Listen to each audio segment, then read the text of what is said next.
Hey YouTube, I am Tiberius and you're about to watch an edited recording of a Twitch stream. You can check out my Twitch using the link in the video description. If you enjoy the content, please consider giving it a like and subscribing to my channel. Thank you and enjoy the video. Command injection.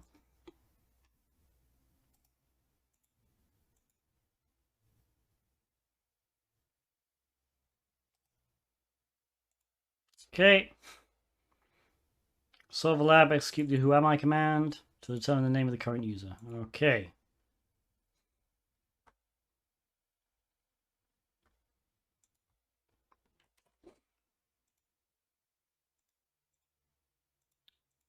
Alright, so let's view some details. Check stock. And we'll have a look here.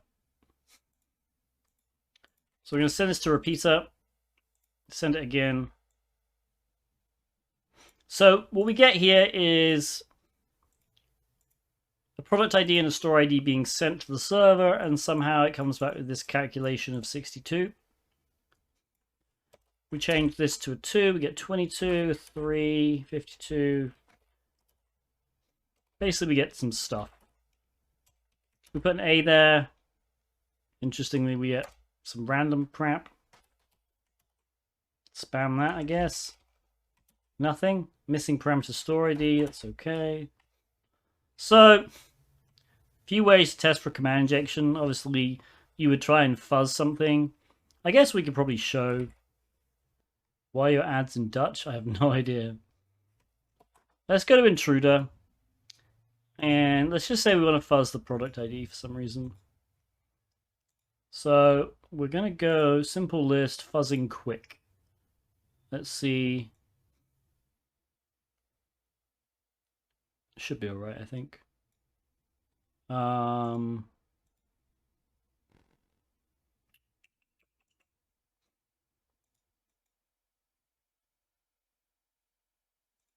Okay.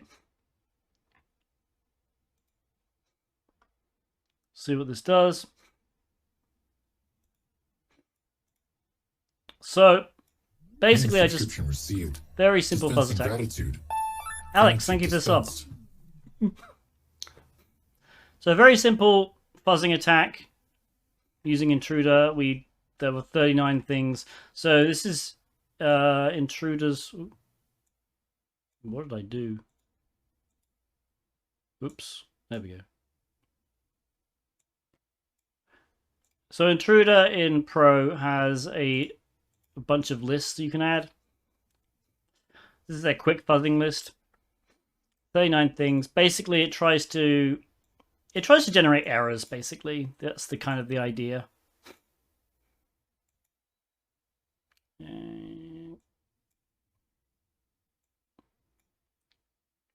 So these are all payloads where, like, I mean, it's a single quote, a double quote, backslash, double backslash, doing sums, for example. A bunch of popular injections, right? And we see there's a bunch of... So this one, this 0 request, is a standard request, right? So it sends what we were expecting. So basically a product ID of 0, of 1 and a store ID of 1. So anytime there's a length of 109, probably means something... nothing changed. Sometimes it means, I mean, sometimes it could mean something else, but like if we keep going down here, let's have a look at the responses. So we see injecting nothing, obviously, gives us a response of 62. This gives us a response of 36, interestingly. So for all of these, we're getting weird responses, but nothing untoward, really. Now, if we get down to here, there we go. So this shows a command injection payload, right? So what we had was a 1 followed by a semicolon and then echo and then 6 ones. And what we got was this. Okay. So that's interesting. this one, which is technically a template injection, caused an SH error, bad substitution, which is another key thing about. So the $sign and the parentheses can be used in bash or sh or whatever as command line characters. So that kind of makes sense. This one caused some more sh errors. This one more. This single quote caused an unterminated quoted string. So did this one. What was the... Oh, this was double. That's why. Okay, so this was 2 of them. I was wondering what that was. That looked like a double quote to me. That's not a double quote. That's a single quote twice. Okay. But, to be honest, we found what we were looking for, right? Because literally this one, we told it to... We did a semicolon to end the command, and then we did an echo. Yeah? And it echoed 6 ones, exactly like we asked it to, plus another one at the end. So this one, anyone got any ideas what this is? Send it to repeater. And we'll repeat it. First one, well, this one. So if I turn this to a 2, nope. It's not the product ID. Store ID? Yep. And if you think about it, that kind of makes sense. Because what we probably have is some kind of script, right? So we have calculate stock, right? And it takes an argument, which is going to be, oops, don't know where I'm clicking here. It's going to take a product ID and a stock ID. Okay, it's going to take a product ID as some kind of argument, and then it's going to take a stock ID, right? And this will produce a number, right? So if we do calculate stock 1, 1, that's going to result in, I don't know, 64 or something, right? Yeah? But this is all executing on the command line. So what did we do? Let's go back a bit to where we had this. Okay, so we have 1 and 1, but in this instance, what we actually did was we appended to the first one. So we appended here this. And now look at it. We're running calculate stock. We're giving it a 1, but then nothing else. So this is probably going to fail at some point. We're telling it semicolon to end that. So we're basically saying, hey, okay, that's that command. Execute that. And now we'll execute whatever this is. And we're giving another command echo. We're giving it 6 1s and then a space and then another 1. Well, echo is a funny little command. You can basically type whatever you want and it will just echo it. Right? So echo is actually a really useful command to use in command injection, because if you give it something like 6 1s, for example, and you get that back plus something else, you know that whatever that was, right, comes after the injection point. The other nice thing about echo is, generally speaking, if there are command options, right, so if there's a dash dash something or a dash something, it doesn't care about those. So the second reason why echo is so amazing for command injection is because even if you had something dumb, like let's say instead of this product ID, it was like -p product ID and -s stock ID, right? So if you put some random command in here, it might just crash because it doesn't understand this -s. All right. For example, if we do who am I -s, we get an invalid option s, and the exit code for that is 1, which means it might not actually return the result to us. Okay, not true with echo. With echo, we do echo dash S1. It's going to say, okay, here's dash S1. So echo is incredibly powerful for command injection if you have it. Can we mess with the store ID? Yeah, you can mess with the store ID. We could do the exact same thing, I'm pretty sure.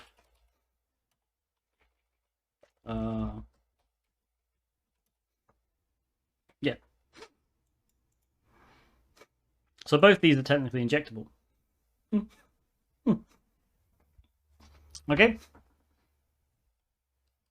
So if we put a who am I here, this might work, I don't know, but if we put a who am I instead of this echo, yeah, it's not going to work. Extra operand 1. Now, in this case, it still spat out an error message, right? But my point is, sometimes it will only return the actual proper output of a command. It won't return the error message. So if this hadn't happened, for example, and we'd just done who am I, then that's not indicative of command injection, really. But because we could do echo and show that we actually had some command injection, that was useful. Yeah, exactly. You could do who am I with a semicolon. Actually, no, you can't. Sorry, you got to do something like echo.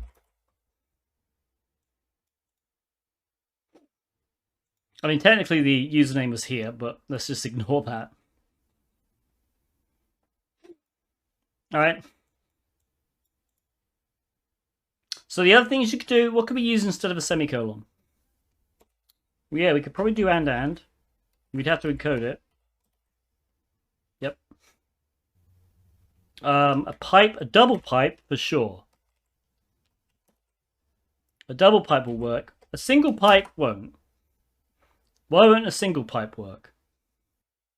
Right, because the result of who am I is being sent to the std in of echo, which echo doesn't like. I don't believe it does. I don't think you can do. Can you do echo test into echo? No. Comment out the rest. Yep, you can. So we could do a hash. Probably have to do a space, I'm guessing. There we go. Yeah, let's do a space hash. Can we try echo who am I? Yeah, we can. That would also work. So we have to $, who am I? Yep. Could also do it with backticks. So you gotta be encoding is interesting. There are some things you definitely need to encode.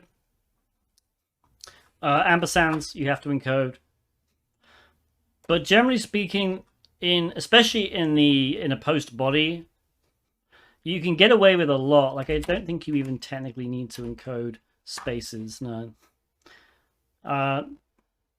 The body of a request is much more forgiving than if it was a get parameter, for example.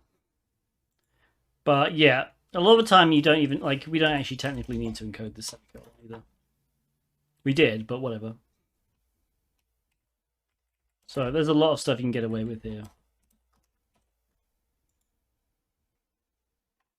Oh, we solve a lab. Excellent. Blind OS command injection with time delays.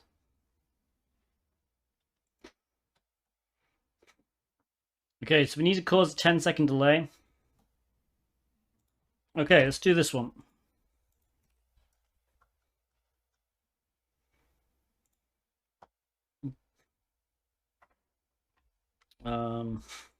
Oh, submit feedback, right.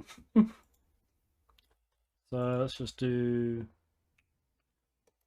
various test. Thank you for submitting feedback. Okay. So reset it again. So if we were to send this to intruder and do the same attack, actually, screw it. So I don't need to fuzz that. I don't need to fuzz this cross-site request forgery token. But let's fuzz all of these values, and what we'll do exactly the same thing. Quick fuzzing. Replace the placeholder with the base value. Okay. Yes. All right. 156 requests. So when you're in sniper mode and you have 4 payloads like this one, what it's going to do is going to take the first payload and it's going to run it with all of these. Then it's going to take the second payload, run it with all of these, third, blah, blah, blah. So we have 39 payloads, but because we're doing it 4 times, we get 156 requests. All right. So yeah, let's just start the attack and see what happens. So already we have some interesting stuff because we have a 500. Could not save. Could not save, could not save. A lot of could not saves. Which is very interesting. Okay. Did anyone spot that? We could tell there was command injection here. Anyone spot it? It was subtle. But look at all these, right? The 114 length, and then the 148s are all the 500s.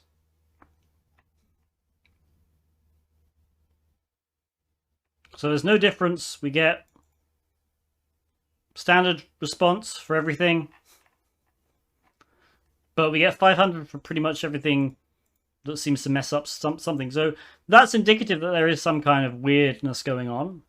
But there was a big clue. There was command injection. Tell you what, let's run it again and we'll see if you spot it. I'm going to sort by status.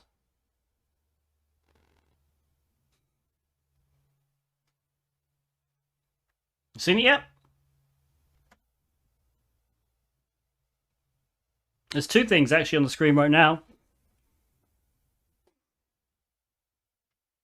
You see that? Is anyone looking down here? I'll run it again. Keep your eye down here.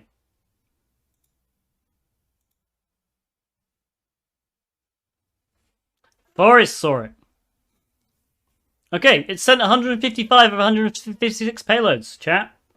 So, where's the 156th one? Well, if we sort by status, it's this one. This one hasn't returned yet. This one is taking a long time to return. But if we wait, it will eventually return. There we go. Could not save. So if you just let this go, right? If you just pressed start attack and then just let it run, then came back to it, finished. Oh no. Oh, there's nothing here. 148s, 114s. Oh well, no command injection. If you do that, you're not using Intruder correctly. And I don't know, honestly, why they don't enable this by default, but if you go up to columns and you click response received and also response completed, we get response times. Oh, now we see.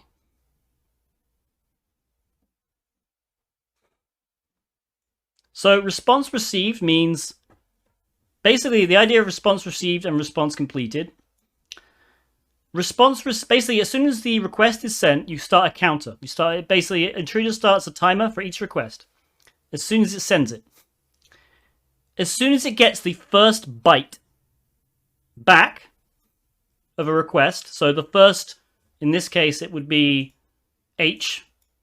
As soon as it receives that, it stops this one. It stops the timer for this one. Or at least it records the value. It doesn't stop the timer technically.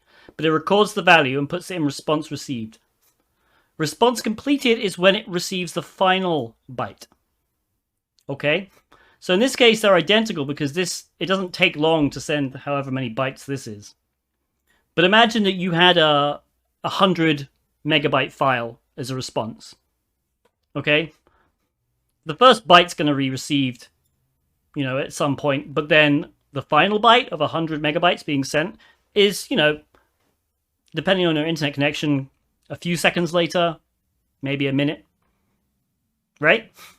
So that's why you have both these, and this is why you should enable both, because there can be differences, all right? You should always go up here, and you should always enable these two. And if you don't, you aren't using Intruder to its full potential. Okay, well, let's see. Why would this take 30,000 milliseconds, basically 30 seconds? So if we double-click here, oh, not double-click, we select and click here. Oh, no. Okay, I guess we can't do that. We'll have just... For some reason, they haven't enabled support for the investigator thingy. So we'll go to Hackverter, everyone's favorite extension. We'll do a decode and decode URL. And here we go. Let me copy that to a much bigger font. Okay, so this is my original value. And then we piped, or we didn't pipe, so we did or ping-i 30 127001, ended that, did an X for some reason, or, and then pinged -n30. Okay?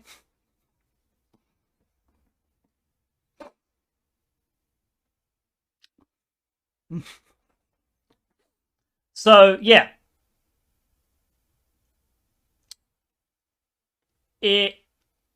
Oh, and there's an ampersand at the end. I think, unless I accidentally... Nope, there is an ampersand at the end. So, what I believe this did is... I think this one ran. What's -i? Let's have a look at -i then. Let's do man ping. -i is interval, which means wait interval seconds between sending each packet. So in this case, basically, it said, hey, send a packet, then wait 30 seconds. Which is why it took 30 seconds. So I think... Let's run this again in repeater, though. So we're going to put it here. So we will encode it. Let's do 10 seconds here. I have a feeling that the one that's going to run is this one. But I'm not sure. Because I think this one should only run if this thing fails. And I don't know if this thing is failing or not. If this, basically this is an OR. And so what it's doing is it's saying, hey, if whatever was before me fails, run this. But if whatever this was succeeded, it won't run this. But then we have a semicolon, and then it'll do X or ping. Okay? And obviously X is a non-existent command, so that's not going to work. At least it shouldn't. Which means this should get run. The only thing I'm a bit confused about is this ampersand. So this single ampersand on its own means put me in the background. So it's entirely possible this one is the one that's firing, but let's have a look. So we're going to URL encode it. So what you want to look out for is basically the thing that's I'm covering up, unfortunately. So let's move it. So down here, 130 milliseconds is how long this response took to arrive. So if we do another send it. Okay, it took 106 milliseconds to come back. So we will now grab the payload again. I'm going to grab it encoded, and we're just going to mess around with the values raw, I think. What I don't want to do is trigger the thing again. So what we're going to do actually is where this 30 is, we're going to set that to 10, because I think it told us to... Oh, 10-second delay right now. So we're going to set that to 5. And we're going to set the other ping to 3. So this 30 here, we're just going to take off the 0. All right, that's better. It's actually doing something. So I want to see what... Will we get it back in 3 seconds or will we get it back in 5?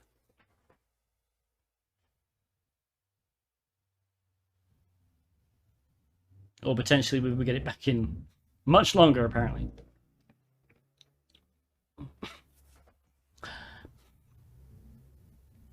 Oh, wait a minute. It's the interval, so it's just... It's going to keep sending it, isn't it? Okay, I'm an idiot. I think 30 seconds is the maximum time it's going to take. We don't want to use interval. We want to use something like... I think it's number or count in Mac. Mac? What am I talking about? Man ping. It's C count. Alright, so we'll do it once and twice. We should have a little bit of leeway. Okay, so we're going to do... Actually, we need to do 2 here, I think. And then we're going to do... Dash C. Oh, wait a minute, they were different.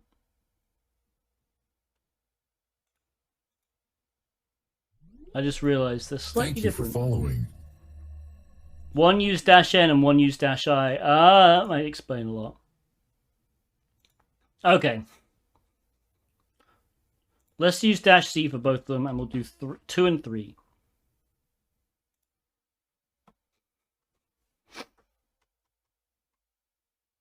Alright, so that came back in 3 milliseconds. Sorry, 3,000 milliseconds.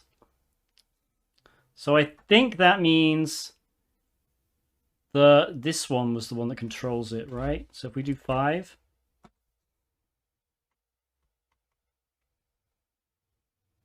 Yeah.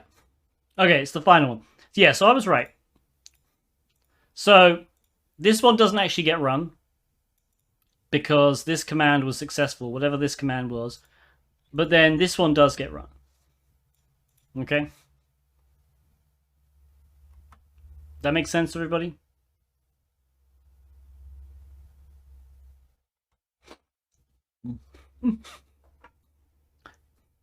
I don't quite understand why the ampersand doesn't put it in the background, but whatever.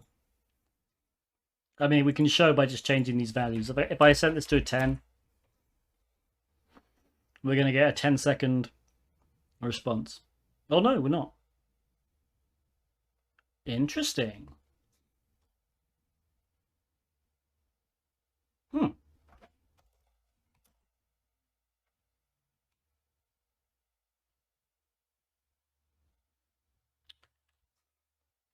Okay.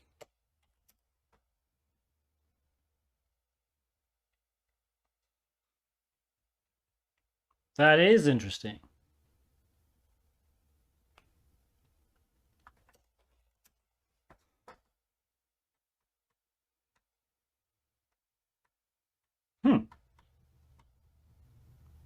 Is it a combination of both, maybe?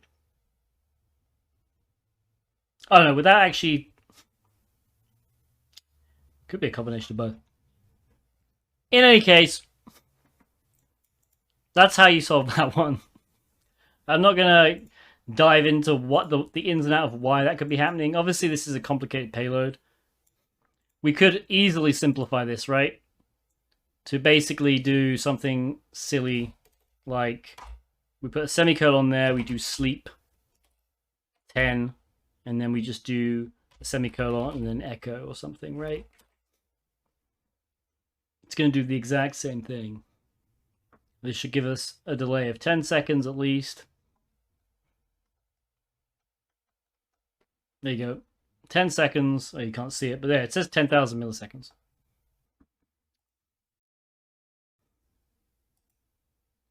No, the predefined lists are Burp Pro.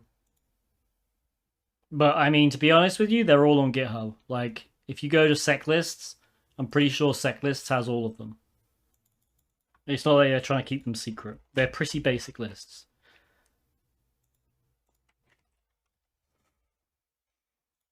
Okay, so this one is blind as well, but we have output redirection.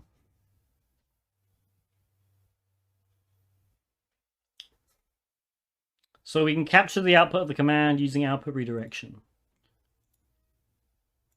So we go view. Okay, so it's going to be a submit feedback thingy. So we'll do the exact same thing again.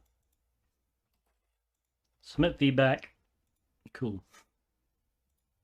So send to intruder.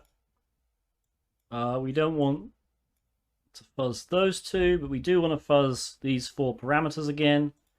Payloads, fuzzing quick, payload. By the way, the payload processing I'm doing is replace placeholder with base value. So what you'll see in a lot of these payload sets, if you do have Burp Pro, you'll see a lot of them come with this weird base value in between curly braces. Okay, that will actually get sent as a literal, curly brace base curly brace. Okay, if you don't do this step. All it's going to do is going to replace base with the payload position, right? So basically whatever was here before. Okay, let's do the start attack again, and we will go columns. And we'll see what happens. It looks like this one is working. So again, it's the same payload, the same field. The response time is obviously set to 0 at the start. They won't get updated until the response comes back. Thank you for following. But we also have 155 or 156 responses sent, which means this is the last one. It's taking forever. And there we go, just finished. There we go. Okay. So, what was this payload? Actually, you can see it here. Pretty much the same as before. So what we'll do is we will set it to repeater. Just double check we can actually do a sleep 5 and then an echo. See if it comes back in 5 seconds, which it's going to. Okay, good. 5 seconds. Then the challenge said there's a writable folder here. Okay. Now we need to execute who am I and retrieve the output. So the other thing I think that was happening is we actually enable all these. We also have this. So if I send that to repeater.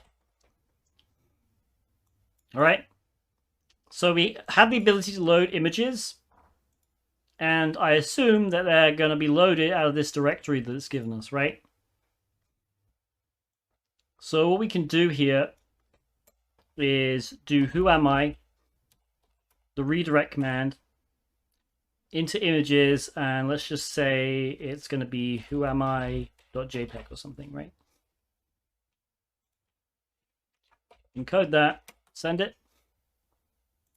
And then if I change this to who am I? There. The reason I used who am I.jpg was because the original one had a JPEG in it. We don't know if we can just load any file out of this directory. So we know we can load .jpegs. So as long as I put it in a file that ends in .jpg, we should be good. On the screen are my socials. Please follow me on Twitter, join the Discord server, subscribe to my YouTube channel, and of course follow me on Twitch to get alerted when I go live. You can also find all these links in the video description.